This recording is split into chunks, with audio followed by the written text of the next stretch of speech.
જય હિન્દ, જય ભારત, જય ગૌ માતા, જય રાષ્ટ્ર માતા. સાથીઓ, હું છું અર્જુન આંબલિયા ફ્રોમ દ્વારિકા. મિત્રો, મારી સાથે મારી વાઈફ છે અને આજે ખાસ એક મારે વાત કેવી છે. આમ તો લગભગ કોઈ આ વાત માનશે તો નહીં જ, મને ખબર છે, પણ તોય એમ થયું કે ભાઈ સાચી વસ્તુ છે, સારી વસ્તુ છે, એને કેવી જોઈએ બધા વચ્ચે. તો મિત્રો, જેટલા પણ મિત્રો ચા પીતા હોય એ મારું માનો તો આજથી છોડી દેજો.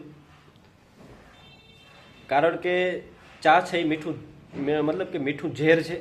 એ તમને ધીરે ધીરે શરીરમાં ખૂબ જ નુકસાન મતલબ કરે છે. અને જ્યારે તમારી ઉંમર 45 થી 50 વર્ષ થાય, ઘણા બધા પ્રોબ્લેમ ઊભા કરે છે ચા.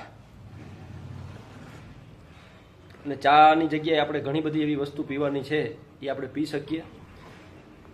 ખાસ વાત મિત્રો, કે આજથી અંદાજે 50-60 વર્ષ પહેલાં આપણા દેશમાં ક્યાંય ચા હતી નહીં. અને આ જે ચા છે એ અંગ્રેજો લાવ્યા. અને મને જ્યારથી ખબર પડી, આમ તો મેં બાળપણથી ક્યારેય ચા પીધો જ નથી, આમ મતલબ વ્યસન તરીકે પીધો જ નથી કે ભાઈ આ જોઈ.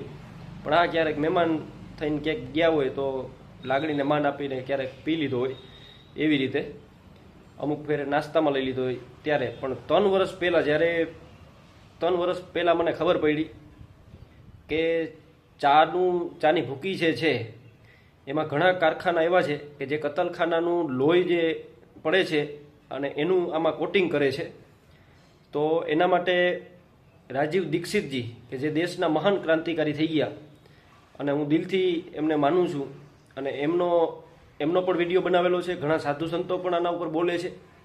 અને મને અંદરથી એવી અનુભૂતિ થઈ કે વાત ક્યાંક ને ક્યાંક સાચી છે. કારણ કે આપણો ધર્મ ભ્રષ્ટ કરવા માટે આ ચાનું નિર્માણ કરવામાં આવ્યું છે. કારણ કે આપણે ક્યાંય અજાણ્યા વ્યક્તિનું પાણી ન પીતા પહેલાં, પણ ગમે એમ કરીને ધર્મ ભ્રષ્ટ થાય, આપણી બુદ્ધિ ભ્રષ્ટ થાય, એના માટે શરૂઆત જો કોઈ ક્યાંયથી કરી હોય તો એ ચાથી છે. અને જ્યારે અમને એવું થયું કે ભાઈ કતલખાનાનું લોહી આમાં કોટિંગ કરવામાં આવે છે, અને ત્યારે અમારી સગાઈને લગભગ 3 વર્ષ જેવું થઈ ગયું છે. અને સગાઈ જ્યારે થઈ ત્યારે અમે નક્કી કર્યું હતું કે ભાઈ આપણે ચા જીવનમાં ક્યારેય નથી પીવી.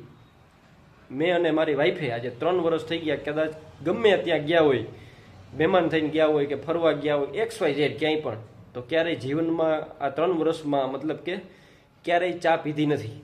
અને આજીવન જ્યાં સુધી અમે જીવશું ત્યાં સુધી અમે ચા નહીં પીએ. ચા મિત્રો, ખરેખર ચા ઉપર તો સારા લોકો પણ ચાને પ્રમોટ કરે છે. એ મુખ્ય દુઃખની વાત છે. કદાચ વાત કડવી લાગશે, કદાચ માયનામાં પણ નહીં આવે તો કંઈ વાંધો નહીં, પણ મારા ઘણા બધા લોકો એવા ઓળખીતા છે કે જેને ચા